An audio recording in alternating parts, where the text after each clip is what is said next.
I've got some really good news for you. If this sentence is true, you're all going to pass the test with flying colours. Don't believe me? I'll prove it for you.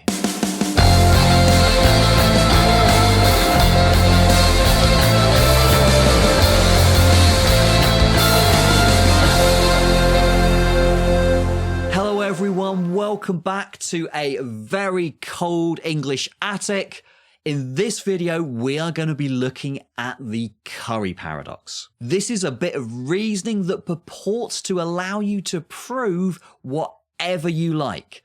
Let's have a look at it and see if we can work out where it goes wrong. If you are enjoying these videos on non-classical logic and paradoxes, consider subscribing to the channel, hit the bell icon to get updates. So we're thinking about this sentence, call it C, and I said if C is true, then you're going to pass the test. So this whole sentence here is sentence C. So when I do this little bit of proof, I'm going to be able to move between this sentence and its name, sentence C. So since we've done a bit of natural deduction, let's do this proof in a natural deduction way. Let's start off by proving this conditional.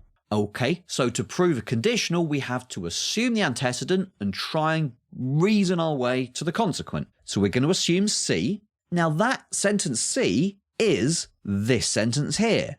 So we can change that to if C then P. And then we've got the antecedent and the conditional, so we can infer with modus ponens the consequent. We assume C, we inferred P, so by conditional proof, we've got if C, then P. But that sentence, don't forget, is just sentence C. So we can infer sentence C here. Here we've got the antecedent. Here we've got the implication. So from modus ponens, we can infer P. You're all going to pass the test. So there you go. Good news, a deduction that everyone is going to pass the test.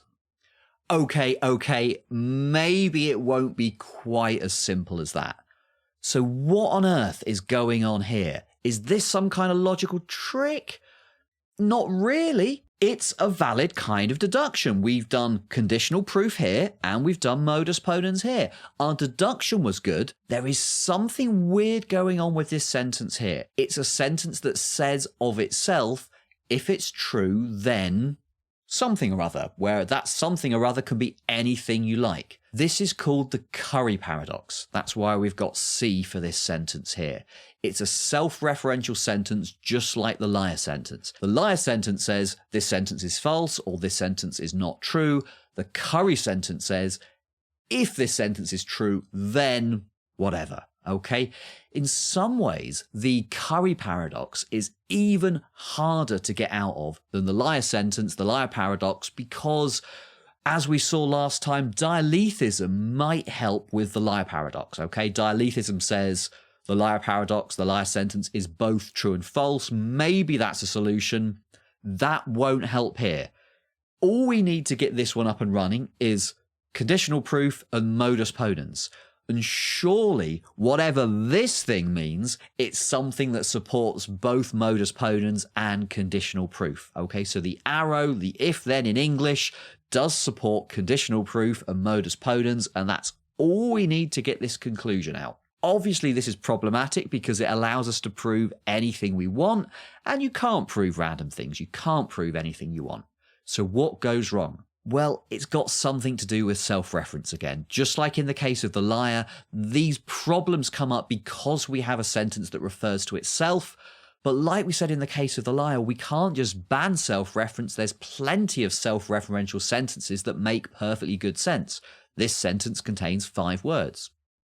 That's one of them. It is self-referential, but it makes perfectly good sense. It's true. So something else is going on here in the case of the curry sentence. Now, the way I've done it here is a little bit cheating because I've expressed this in propositional logic, but you can't get self-reference in propositional logic. We have to go to first order logic where we've got a little bit of arithmetic so we can describe the syntax of our language within the language itself. So to do that, we need a little bit of arithmetic and we need a truth predicate. We need to be able to say, if this sentence is true, then whatever. So perhaps the Curry paradox has to do with our theory of truth. If we fix on a good theory of truth, then we can avoid the Curry paradox. The problem with that approach to the Curry paradox is the only principles we need for reasoning about truth to derive the paradox are really, really minimal. So if we take A as a premise, we can infer that it's true. And if we take A as true as a premise, then we can infer A. Given those principles of reasoning, add them to our natural deduction, then we can derive the Curry reasoning just like we did before. I think the Curry paradox is one of the most difficult paradoxes in all of philosophy to solve. So again, if you're interested in reading more about this or wanting to know what I think about this, I've got a load of material on this in my book on truth. There's a chapter on the liar paradox and the Curry paradox. There's a link to that down below. So if you think you might be interested in that or want to find out what other people think, go and have a look there. If you've got thoughts on this, leave me a comment below. If you're finding this stuff interesting or useful and you want to know more, hit that subscribe button, hit the bell icon. Thank you so much for watching this far. I appreciate all of your support. I will see you guys next time.